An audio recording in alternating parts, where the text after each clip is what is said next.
revisar prácticamente con lupa lo que está pasando en esta elección judicial a propósito de todas las triquiñuelas de las que ha hecho uso o ejercicio el Poder Judicial de la Federación.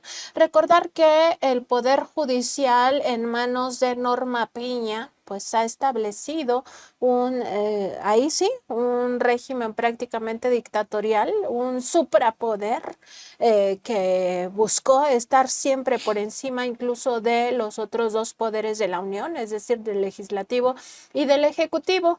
Y todo esto a raíz, pues justamente de que Norma Piña pues asumió la presidencia de la Suprema Corte de Justicia de la Nación en un proceso muy contaminado, porque no hay que olvidar que en todo esto participó una facción de ultraderecha de la propia Universidad Nacional Autónoma de México para desprestigiar a la que era entonces la principal candidata, Yasmín Esquivel, la ministra Yasmín Esquivel, pues sufrió toda una campaña de desprestigio donde pues se decía que había plagiado su tesis, algo que no se pudo corroborar y que incluso ahora ya un tribunal falló a favor de Yasmín Esquivel hace unas semanas, donde se pues advirtió que la UNAM había cometido daño moral en contra de la ministra Esquivel. Pero bueno, ensuciaron todo ese proceso de elección de la presidencia de la Corte porque querían una corte a modo, una corte a favor de los intereses transnacionales y también de la ultraderecha mexicana, y a partir de entonces la Suprema Corte se convirtió en lo que ellos llaman contrapeso, que en realidad es un suprapoder. Eso es lo que querían, que estuviera por encima del poder ejecutivo y del poder legislativo. La Suprema Corte, en manos de Norma Piña, echó abajo más de 66 leyes y reformas y también decretos presidenciales, como si el Congreso no fuera electo democráticamente. Intentó incluso dar varios golpes de Estado técnicos. El propio presidente López Obrador lo advirtió en su momento, que se estaba fraguando un golpe técnico en contra de las elecciones del 2 de junio de 2024. Todo le fue fallando, pero todo se ensayó, también hay que decirlo. Y ya digamos que el colmo fue cuando en noviembre, el 5 de noviembre de 2024, esta Suprema Corte intentó echar abajo la reforma judicial, cuando ya era constitución y cuando la constitución, pues no, la Corte no tiene facultades, o sea, la única que puede reformar la constitución es el legislativo, y no cualquier legislativo, digamos, sino el Congreso de la Unión con mayoría calificada, tanto en Cámara de Diputados como en Cámara de Senadores, y también mayoría calificada de los congresos de los estados, de los congresos locales. Se tiene que tener un número superior a 26 congresos estatales, si no recuerdo mal, para tener ya un cambio constitucional. Y ahora lo que nos estamos enterando es que estas prácticas corruptas, estas prácticas antiéticas, ilegítimas, ilegales, pues continuaron dentro del propio Comité de Evaluación del Poder Judicial. ¿En qué sentido? En el sentido de imponer candidaturas. De eso se trató, Aníbal, esta parte que corresponde específicamente a la lista que le llegó al Senado de la República, donde ya vienen pues nombres impuestos, sobre todo mujeres que ya pues tienen pase directo porque anularon el resto de personas que se inscribieron dentro de este comité para que fueran auscultadas para ver si podían aspirar a la candidatura, y simplemente mandaron un nombre por cada uno de estos cargos que están en pues competencia, y pues algunos personajes ligados al calderonato, sobre todo ligados a ese periodo oscuro, un periodo de muerte, un periodo de crisis humanitaria inducida por el propio gobierno de Calderón, como es el caso de Marisela Morales, que me parece a mí uno de los casos más escandalosos, no el único, pero bueno, tenemos un nuevo episodio del Poder Judicial haciendo esta clase de cochinadas.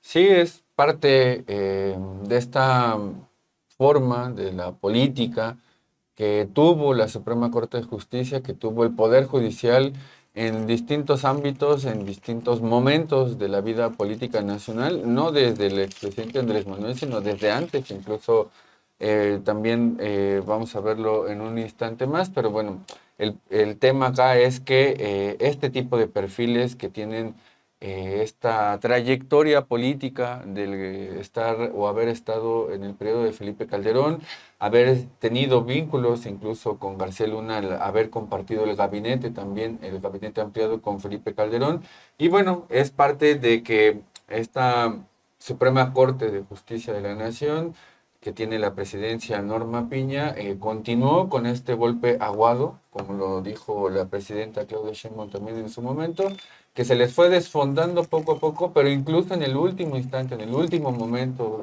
de la transformación política, de la transformación por la democracia en el Poder Judicial, para intentar limpiarlo, pues siguieron con estas prácticas para intentar manchar de nuevo esta nueva época más democrática, esta época verdaderamente democrática en el Poder Judicial, y la quisieron manchar con perfiles como estos, como el de Marisela Morales, que sabemos todos y todas cómo se condujo en el sexenio de Felipe Calderón.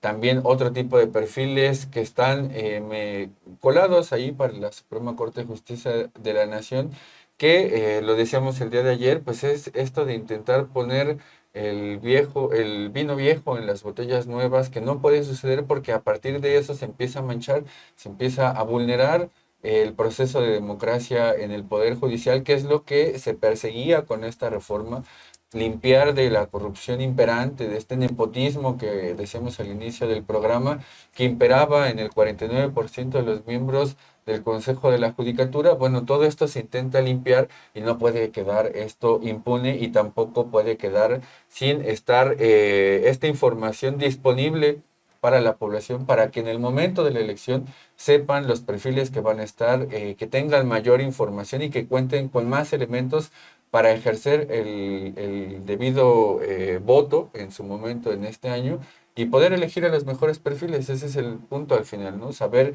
quiénes van a estar, cómo podemos conocer mejor a estos perfiles, y sobre todo no permitir que pasen, Nancy, este tipo de personajes que tienen una trayectoria bastante cuestionable, como es el de esta Marisela Morales.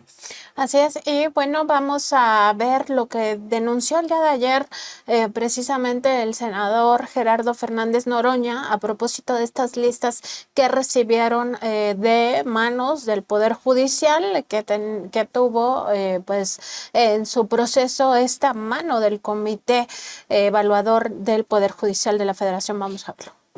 Por supuesto, todas y todos invitados. Y la de oro que les traigo. Miren este esquema que les voy a mostrar. Aquí están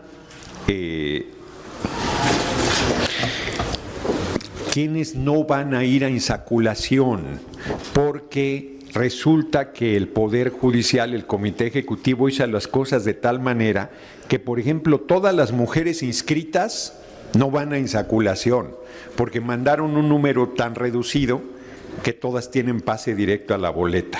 Les voy a dar algunos nombres. Están Marisela Morales, ni siquiera voy a decir qué eran, aunque es público que fue procuradora de gobierno usurpador de Calderón. Ana María Ibarra Holguín, Doralicia Martínez Valero, Jazmín Bonilla García, Luzgarda Madrigal Valdés, Magda Zulema Morri, Marisela Moranes Ibaños, Olivia Aguirre Bonilla, Paula María García Villegas Sáenz Cordero y Rosa Elena González Tirado. Métanse a Google, tómense un tecito de til antes de ver quiénes son. Son simpáticos. Han estado criticando, hicieron las cosas de tal manera que mandarlos directos, sin que ellos sí a dedo, ellos sí determinado previamente, nos acusan a nosotros que queremos y nosotros vamos a hacer una insaculación de las mejores personas para que sean candidatas. Ahora, aunque los hayan mandado con pase directo, pues es el pueblo el que va a decidir con su voto, pero vean qué triquiñuelas.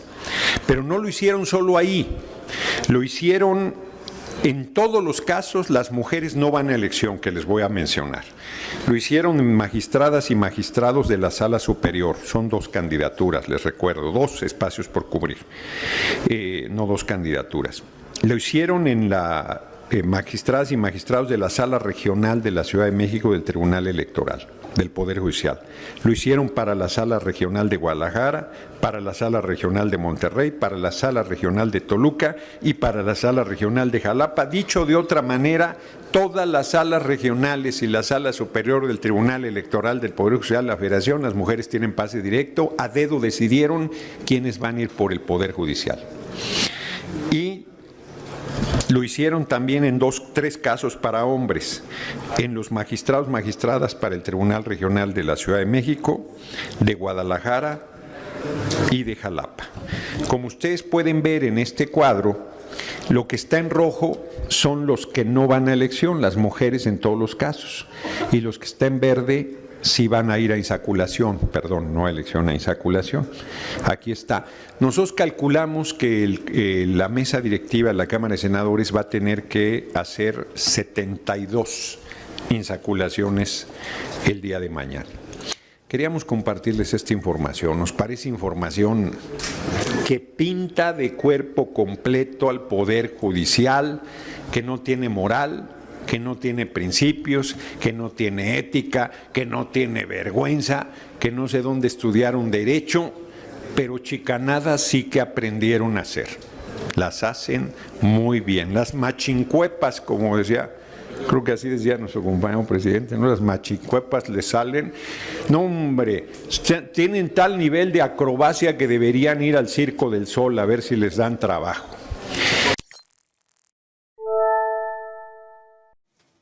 La de oro, dice Gerardo Fernández Noroña, con estos perfiles que pasaron en la Suprema Corte de Justicia, en este comité de evaluación que era parte del Poder Judicial, para elegir a quienes estarán en las elecciones ahora en el Poder Judicial. Dio varios nombres ahí Gerardo Fernández Noroña, empezando por el de Marisela Escobedo, que sabemos todas y todos quién es, pero también Marisela Morales. Marisela Morales, perdón. Sí, Marisela Escobedo era la Sí, periodista, ¿no? Está también Paula María García Villegas Sánchez Cordero, quien es hija de la ministra en retiro, Olga Sánchez Cordero, que tiene también una amplia carrera judicial. Está también Dora Alicia Martínez Valero, Yasmín Bonilla García, Luzgarda Madrigal Valdés, Magda Zulema Mosri Gutiérrez, Olivia Aguirre Bonilla y Roselena González Tirado, que también están en esta elección y en esto que mencionaba Nancy, el senador Gerardo Fernández Noroña.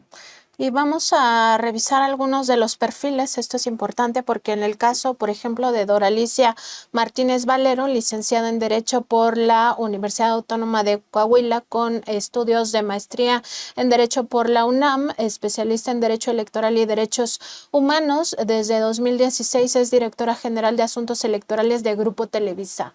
O sea, para dimensionar, ¿no?, qué perfiles se fueron colando.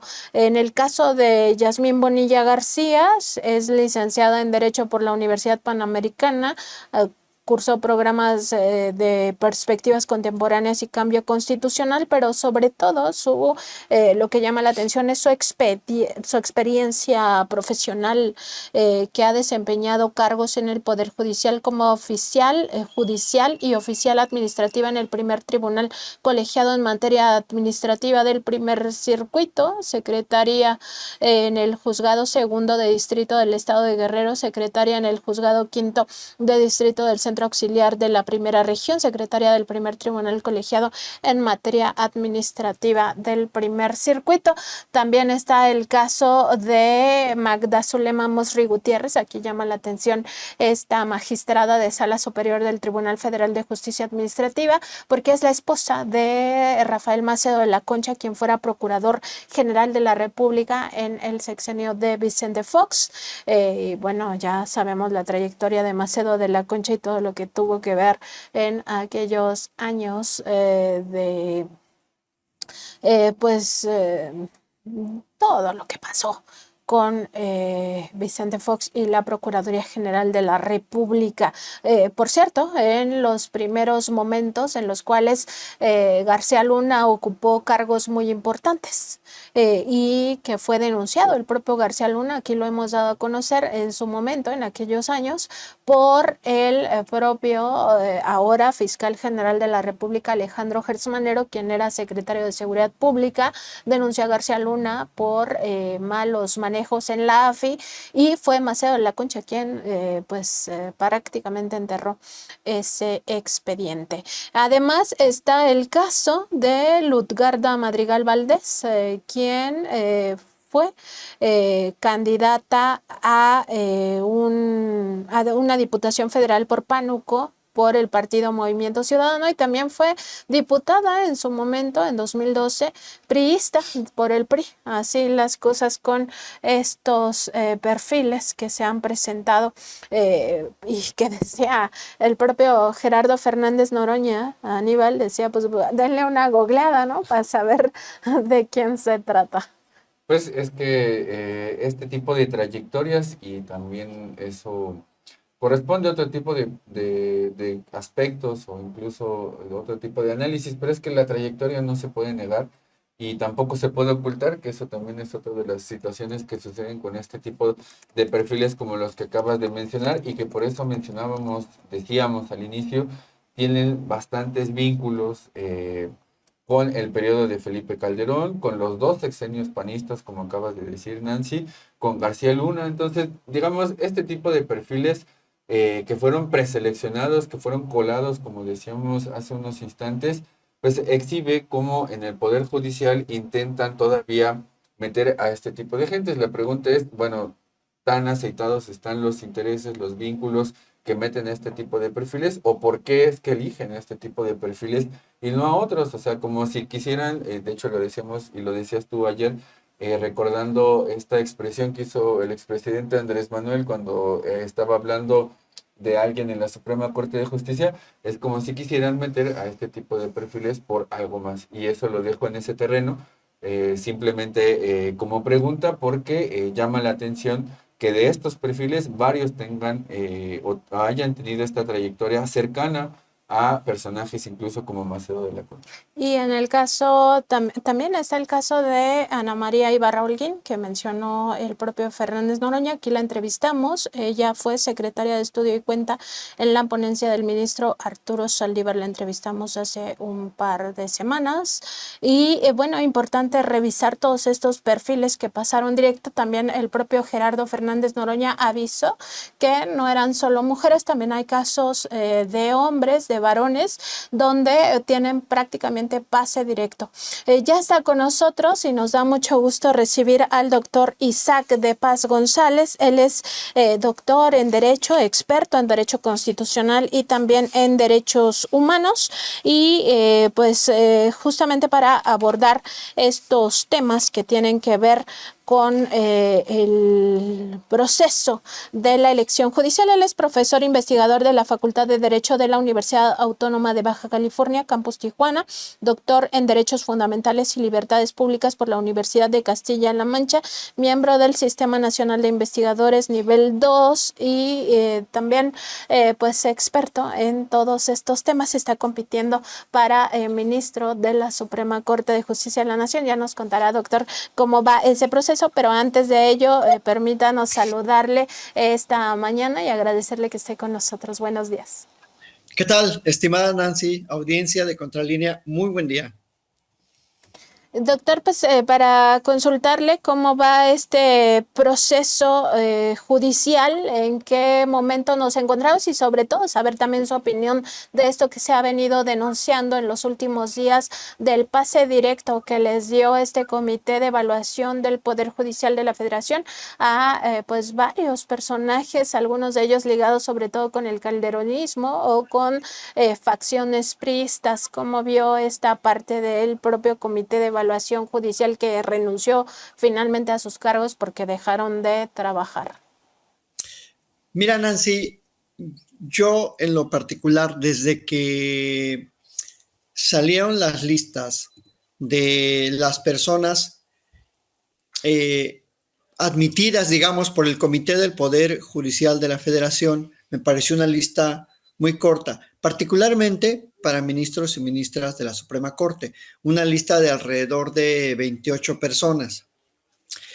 Si comparamos la lista de las personas que tienen la idoneidad para, o que por lo menos tuvieron la idoneidad para ser evaluadas por el Comité del Poder Legislativo, estamos hablando de una lista de 250, alrededor de 250 personas se postularon y fueron idóneas para pasar a la siguiente etapa en el Comité del Poder Legislativo.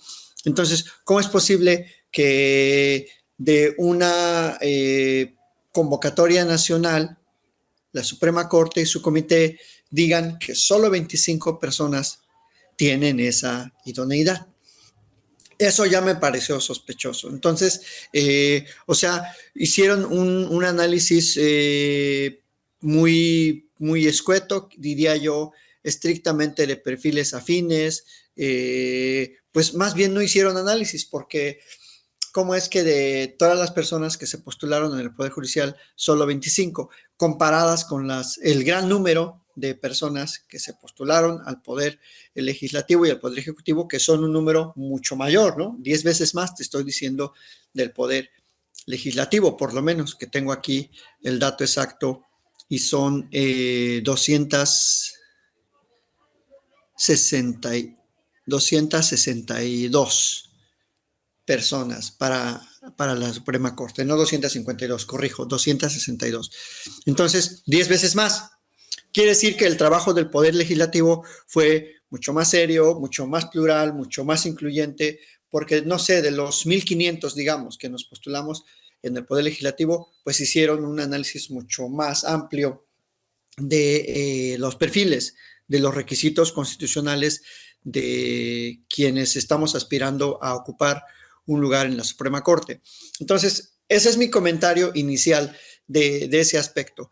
Segundo, se dio, yo creo que ahora, ya que está pasando todo este momento, creo que fue todo una farsa al interior del Comité de la Suprema Corte del Poder Judicial de la Federación. ¿Por qué digo que fue una farsa? Porque si tenían esas listas ya desde un inicio, unas listas muy cortas, después admiten una suspensión de un amparo del Poder Judicial de la Federación y luego hacen como que se pelean y hacen como que el Pleno de la Corte tendría que decidir si obedecen una orden que era francamente ilegal, una orden espuria, una orden sin ningún fundamento para suspender las evaluaciones. Y ahí lo que debió hacer el comité es hacer caso omiso de la orden y seguir su trabajo. Supuestamente se jactaban al principio del proceso que ese comité iba a hacer hasta exámenes. O sea, como que dijeron, no, este comité es muy serio, es un comité muy técnico, aquí no va a pasar gente que no tenga el conocimiento, vamos a hacer examen. ¿Y qué pasó? Nada. Llegó una orden espuria de un juez de Michoacán, hágame el favor, un juez que no tenía ninguna competencia, ningún fundamento, y les ordena detener sus trabajos. Y estos, muy prestos, muy obedientes, muy obsequiosos, dicen, sí, ya no voy a hacer nada porque este juez me está ordenando que ya no haga nada. Cuando son un comité constitucional, son un órgano constitucional. Está previsto ese comité en el artículo 96. No puede ningún juez frenar a ese comité.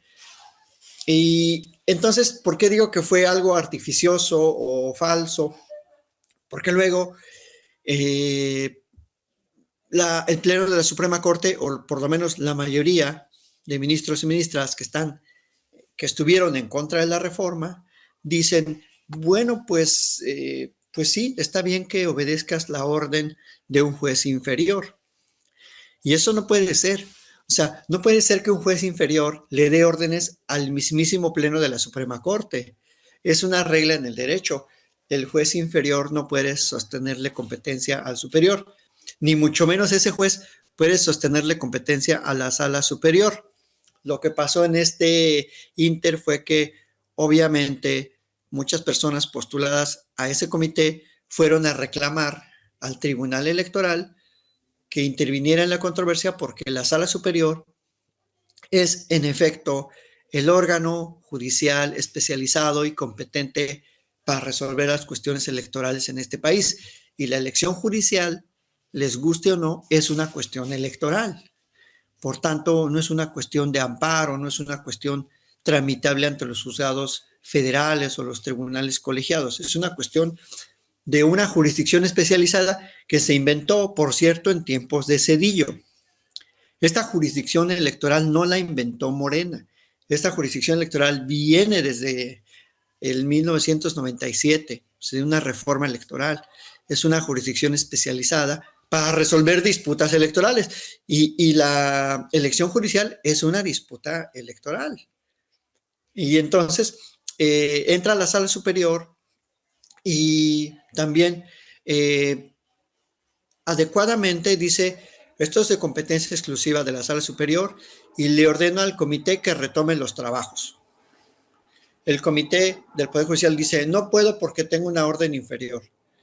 Y te digo, se vuelve como una tragicomedia al interior de la Suprema Corte, porque la Suprema Corte debió poner orden y ordenarle al comité que continuara sus trabajos, para que continuara su labor de evaluación y su elaboración de listas que va a postular al concurso de la idoneidad, ¿no? A la insaculación, o como algunos le llaman, pues la célebre tómbola. Entonces, en esa etapa ya en general nos encontramos ahorita, se va a celebrar pues ese concurso ya de la insaculación por parte del Senado, tal como lo ordena el artículo 96 de la Constitución, Nancy. O sea, las personas que fuimos entrevistadas por los comités y que fuimos ya pues evaluadas, vamos a pasar a la siguiente etapa o no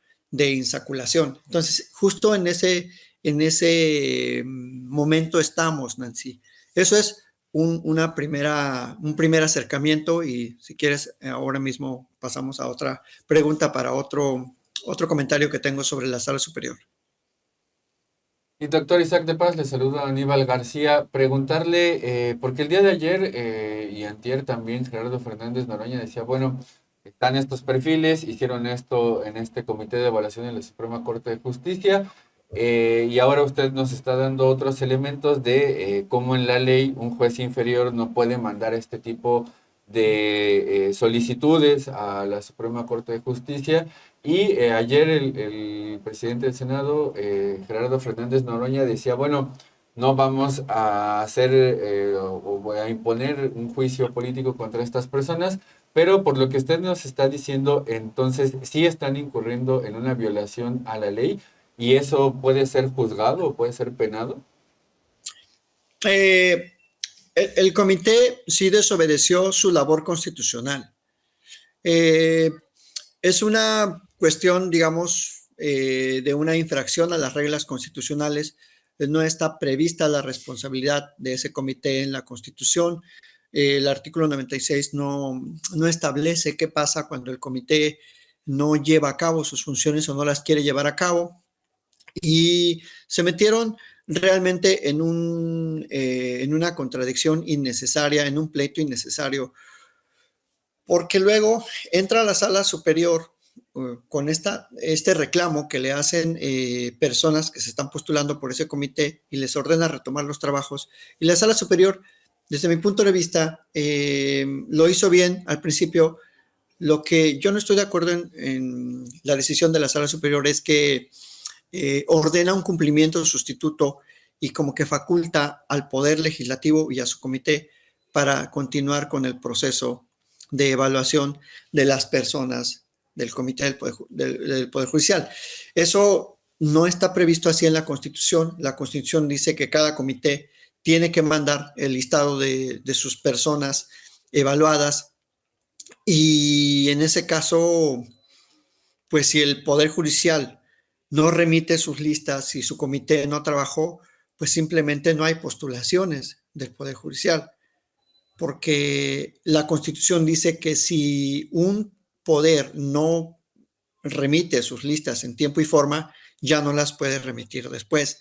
Entonces, ahí lo que sería es pues una gran responsabilidad histórica de ese comité y de la propia Suprema Corte, del pleno mayoritario, porque debemos aclarar que la ministra Lenia, la ministra Loreta, la ministra Yasmín Esquivel han estado pues en contra de esas decisiones del pleno y han estado queriendo incentivar la continuación de los trabajos, pero no son tres, no tienen mayoría, ni mucho menos. Entonces, hay una gran responsabilidad histórica del resto del pleno de la Corte y no sé si una confabulación para frenar la participación del Poder Judicial, o sea, promover un autosabotaje desde dentro y deslegitimar la elección judicial. Eso es una apreciación estrictamente personal, porque es lo que se ve de fuera. O sea, como siendo la máxima autoridad constitucional, como teniendo el control sobre el comité, constitucionalmente hablando, porque así lo establece el artículo 96, permites que deje de trabajar, permites que un juez cualquiera le dé una orden inexequible, una orden espuria. Entonces, de ahí mis aseveraciones de que se trata de una farsa, ¿no? O sea, a lo mejor siempre lo pensaron así y dijeron, vamos a hacer este listado muy breve y luego como que nos peleamos y al último mandamos esta lista. Por eso el reclamo del senador Fernández Noroña, ¿no? De que hay gente sembrada, digamos, en esa lista y así lo planearon desde el principio, porque se me hizo muy sospechoso que fuera una lista muy escueta. ¿Cómo vas a comparar una lista de 26, 28 personas contra una lista de 262, por ejemplo, hablando del Comité del Poder Legislativo? O sea, era muy, muy obvio que ese primer listado traía los dados cargados ya desde el principio. Fue muy raro que de todas las cientos o miles de postulaciones, no lo sabemos, solo esas personas pudieran cumplir los requisitos. Entonces, hay una gran responsabilidad histórica del comité. Administrativo penal, no lo creo, pero sí una gran responsabilidad histórica porque fue el primer comité, es la primera elección judicial, es un momento muy trascendente para la historia política, jurídica, social de México y dejan tirada su labor por darle o por seguirle el juego a un juez de distrito. Entonces, eso no es lo que ordena la Constitución. La Constitución ordena que el comité debió evaluar y debió mandar el listado para que se haga la insaculación. Eso es lo que dice la Constitución.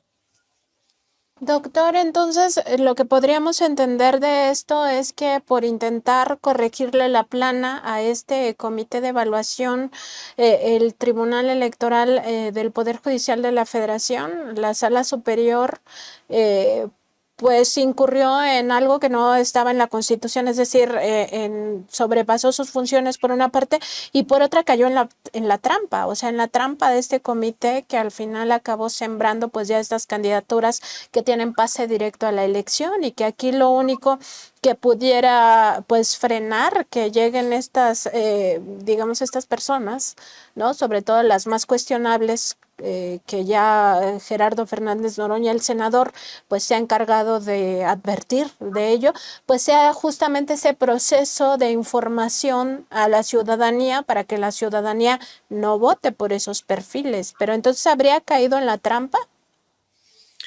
No sé si cayeron en la trampa, si no lo visualizaron así, pero la Constitución es clara en que las listas las elabora el comité.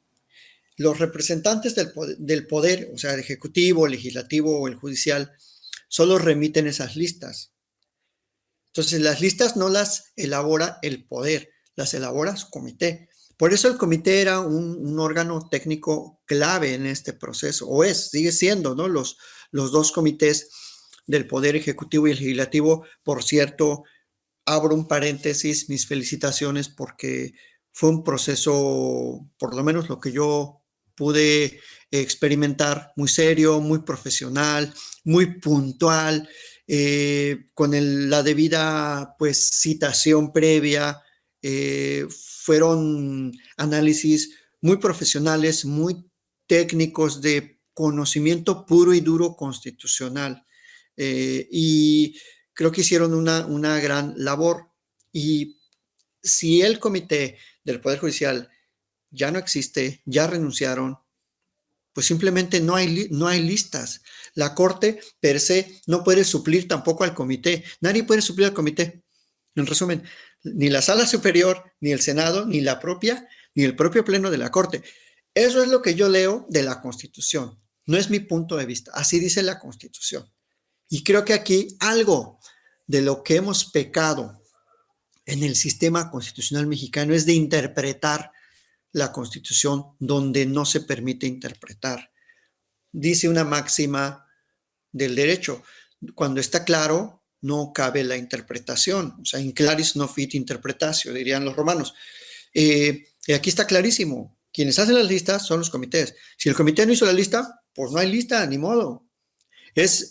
Ahora sí que es una desventaja para aquellas personas que se postularon por el Poder Judicial. Pues sí, pues échenle la culpa a su comité y al pleno mayoritario, porque ellos son los únicos responsables de violar sus derechos políticos, porque la verdad, si es una violación a sus derechos políticos, que un comité diga, no voy a hacer nada, no voy a trabajar. Oye, ¿y a mí qué? O sea, yo soy aspirante, pues yo quiero continuar con mi proceso. Y por ese lado, quizás es la justificación, y no diría que cayeron en la trampa, sino que por justicia elemental, quizás la Sala Superior dijo, bueno, merecen esas personas ser evaluadas, seguir participando.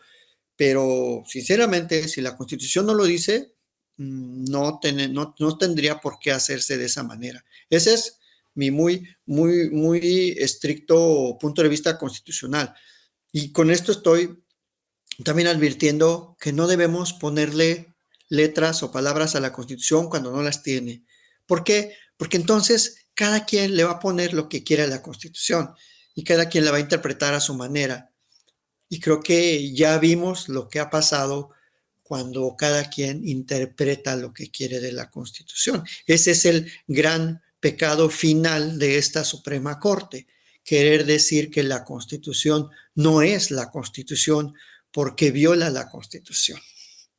Así pasó cuando quisieron ponerse a leer si la reforma constitucional era contraria a la Constitución. Entonces, creo que de ese tipo de interpretaciones ya no queremos, y eso es una escuela muy, la escuela de la exégesis, de la teleología final, que se convierte en un subjetivismo. O sea, ¿qué es la Constitución? Pues lo que yo piense, ¿no? Lo que yo opine, y te olvidas de lo que dice. Entonces, por esa razón, yo estimo que debemos estar a la letra de lo que dice el artículo 96 y nada más. Doctor Isaac de Paz, en esto último que menciona, pues bueno, pareciera ser que era esta parte de la ley soy yo, cuando la Suprema Corte hacía esta interpretación de la Constitución y nos aclaraba también esta parte de, bueno, no hay espacio para la interpretación cuando la ley es clara. Preguntarle también respecto a su experiencia en el comité, ya lo había empezado a abordar hace un momento cuando abrió ese paréntesis, pero preguntarle cómo fue su experiencia en esta elección en el Poder Judicial. Mira, qué bueno que me preguntas. Y bueno, de entrada, los dos comités en los que yo participé y que me llamaron a evaluación, pues yo presumo se cercioraron de mi idoneidad, ¿no? De mi conocimiento constitucional, de mi experiencia académica, profesional, de los 15 años que litigué, que postulé en dos despachos y luego en el propio que tuve.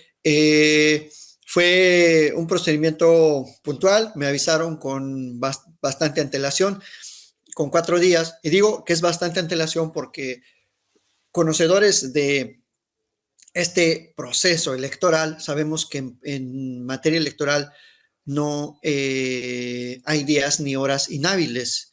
Cuando hay proceso electoral, como ya lo está viendo, pues todos los días son hábiles, todas las horas. O sea, te pueden citar 24 horas antes y es totalmente legítimo y legal. Eso, pues es una cuestión constitucional incluso, ¿no? Entonces, yo no sé por qué algunos se quejaron de que, ay, me dieron muy poco tiempo, me agarraron descuidado. Oye, estás participando, tienes que saber. A mí me hablaron, me mandaron la información a mi correo 4 días antes, pues bastante bien. Nos daban una hora específica para atender la entrevista, algunas instrucciones muy breves. La entrevista estuvo estructurada primero por lo menos a mí, me dieron 8 minutos para proponer o expresar las líneas posibles de trabajo de mi función, que en todo caso desempeñaría al frente de la Corte, teniendo en cuenta qué se puede mejorar del trabajo de la Suprema Corte y del propio Poder Judicial. Entonces me dieron un lapso de tiempo y luego otras 4 preguntas técnicas, preguntas sobre principios constitucionales, sobre contenido constitucional, sobre casos específicos de aplicación de los principios constitucionales. Y pues fue ese comité el primero que me entrevistó, el del Poder Legislativo, muy técnico, 4 expertas ahí en derecho, con experiencia en distintas áreas, en la función judicial, agraria, en la función electoral. O sea que eran personas, pues, desde mi punto de vista, muy bien capacitadas. Y la entrevista en general bien estructurada, con plazos exactos para responder y la siguiente pregunta, ¿no? Se iba formulando. Eso fue el martes 17 de enero. Y luego me entrevistó el comité del Poder Ejecutivo, también muy puntuales, en la recepción y todo del momento para llevar a cabo la entrevista. Fue también una entrevista con un poco de más preguntas, también preguntas estrictamente de conocimiento constitucional, sobre la invalidez constitucional, sobre el proceso legislativo, sobre las perspectivas a desarrollar en la Suprema Corte. O sea, me cuestionaron qué aportaría mi perfil a la jurisprudencia de la Suprema Corte y en qué directrices. Y bueno, pues yo puedo decir que se trató de una evaluación técnica de conocimiento estrictamente constitucional. No es verdad lo que algunos medios o algunas personas decían, que basta con la carta de tu vecino para llegar a la Corte, ¿no? Lo que el señor ministro, tristemente, Alfredo Gutiérrez Ortiz Mena, fue a decir a Harvard que ahora puedes ser ministro con una carta de tu vecino, y le dio risa, ¿no? Y el público se reía ahí en esa charla que tuvo él como alumni. Yo estoy seguro que si le hubieran preguntado a él lo que me preguntaron a mí cuando se postuló a la Corte, no hubiera pasado el filtro, porque el señor era un funcionario fiscal. O sea, algo novedoso de este proceso es que los expertos, o que nos consideramos así, perdón por el halago propio, pues por primera vez podemos participar, y antes no, antes era el amigo, la amiga del presidente de la República o de la presidenta. Y esa es la gran diferencia ahora, que yo, pues un total pues desconocido, digamos, para la nomenclatura política de este país, pues me puedo presentar a participar y puedo ir avanzando en el proceso. Y si tiene a bien los comités del Poder Ejecutivo y Legislativo considerar mi perfil, pues seguramente lo harán. Y si no, bueno, pues ya participé, ya para mí es un gran honor que me hayan escuchado mis posturas constitucionales en un órgano técnico que está diseñado así en la Constitución. Entonces, te puedo decir que fue una experiencia productiva, novedosa, incluyente. Y yo también, algo que quiero agregar para ir finalizando, coincidí con buenos abogados, abogadas, gente de la función jurisdiccional, gente con experiencia en el litigio, y la verdad es que todos estábamos contentos o satisfechos de estar participando, porque es inédito. Nunca nadie, ningún abogado, abogada de este país, o licenciado en Derecho, había tenido esa oportunidad. Y yo coincidí ahí en las antesalas con gente que es experta, que tiene perfil, que se dedica a esto y que tiene un interés en aportar a la justicia en México. Entonces, eso ya es un gran logro porque los que descalifican la reforma decían que cualquiera iba a poder llegar a la Corte. Yo creo que no, yo creo que precisamente todo este escrutinio público, todo lo que señala el presidente de la mesa directiva del Senado, el licenciado Fernández Noroña, está clarísimo, ¿no? O sea, qué bueno que es un proceso abierto porque nos permite ver quiénes se están postulando, cercanos a quién o a quiénes han sido, qué vínculos, quizás hasta con el crimen organizado o con el lavado de dinero o con el ejercicio marrullero de la abogacía, porque hay por ahí algún expanista que se ha destacado por sus marrullerías como abogado, de cabeza de vaca, etcétera, etcétera. Y qué bueno que la sociedad vea y critique y juzgue quiénes nos estamos presentando. Entonces, yo creo que es un buen momento y yo espero que siga avanzando el comité y exitosamente concluyamos con o sin listas del Poder Judicial. Ni modo. Si no mandaron su lista, ya. Hasta ahí llegaron, ¿no? Porque así lo dice la Constitución. Doctor, y pues sí, qué bueno que menciona este caso de Gutiérrez Ortiz Mena, porque nos permite ver pues cómo era en el pasado, cómo no había ni siquiera democracia, un cercano colaborador y amigo de Felipe Calderón que llegó a este cargo, no solo a pesar de que era un funcionario fiscal, estuvo al frente del SAT, sino incluso que condonó, o quizá por esto llegó a ese cargo en la Suprema Corte de Justicia de la Nación, condonó más de 392,000 millones de pesos a grandes contribuyentes, lo documentamos aquí en Contralínea, cuando era titular del Servicio de Administración Tributaria, y los grandes contribuyentes, pues ya lo sabemos, son los más ricos de este país. Doctor, preguntarle ya, algo para cerrar, una opinión final, pero antes de ello, también me gustaría saber qué podría recomendarle al público de Contralínea y en general al pueblo de México. Ojalá todo el pueblo viera este programa, pero en general, ¿qué recomendaciones nos daría pues para enterarnos bien a bien de qué perfiles son los que van a llegar a la boleta? Y pues también desearle suerte, doctor, de que también veamos por ahí su nombre en esta elección judicial, pero ¿qué estrategias podría tener el público de Contralínea para ya este momento que es en junio de este mismo año? Mira, Nancy, y bueno, querido público, es sencillo. Tiene que ser un perfil público, o sea, que no sea de hace 5 minutos que quiso salir a los medios y postularse. O sea, tiene que ser alguien que tenga una trayectoria pública verificable. ¿Y cómo es esto? Bueno, pues ustedes, por ejemplo, de su servidor, quieren saber qué he escrito, cómo lo he escrito, cuáles son mis ideas sobre la justicia, sobre la interpretación constitucional, sobre los problemas sociales, constitucionales.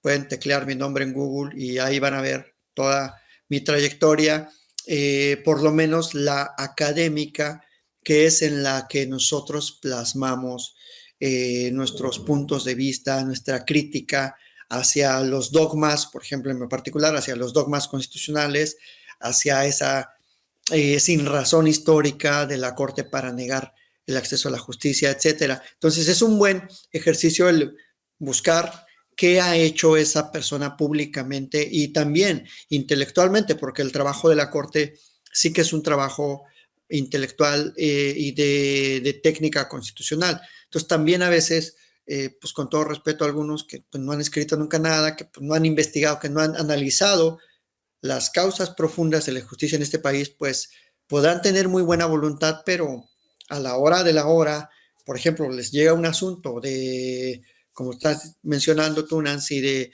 cientos o miles de millones de pesos, pues no van a saber qué hacer o lo van a guardar en la gaveta, como está pasando actualmente, ¿no? Que la Corte tiene ahí el asunto de Salinas Pliego y en vez de darle celeridad a esos casos, porque son casos que implican una gran un desbalance presupuestario y que puede servir todo ese recurso para obras sociales que el gobierno debe usar, lo guardan. Entonces, eso te da una sensación de que ese perfil no tiene sentido de justicia social, no le preocupa el dinero público, pues no le preocupa que el país avance. Entonces, sí tienen que ser perfiles públicos que uno sepa qué ha hecho, qué opina sobre ciertos temas, sobre estos otros, cómo ha sido también, importa, aunque no tanto, la preparación académica, o sea, no importa tanto que si es doctor, que si es maestro, pero sí importa su aportación al estudio constitucional y eso lo pueden hacer sin que siquiera ser maestros en algo, ¿no? O tener doctorado. Y también importa mucho, hay muchos perfiles buenos que vienen de litigio social, de la representación de sectores en vulnerabilidad y que han luchado, han promovido juicios que han avanzado para visibilizar causas sociales. Entonces, también esos perfiles son buenos. Ya después, si quieres, hablaremos de nombres en otra entrevista, porque sí, no somos muchos los que estamos del lado de la justicia social, porque también puede haber perfiles, no, súper, con 3, 4 doctorados y que profesor o profesora de aquí y de allá, o que una gran funcionaria judicial, pero si ves su trayectoria dices, bueno, ¿qué sentencias estructurales, qué sentencias de calado social tienen?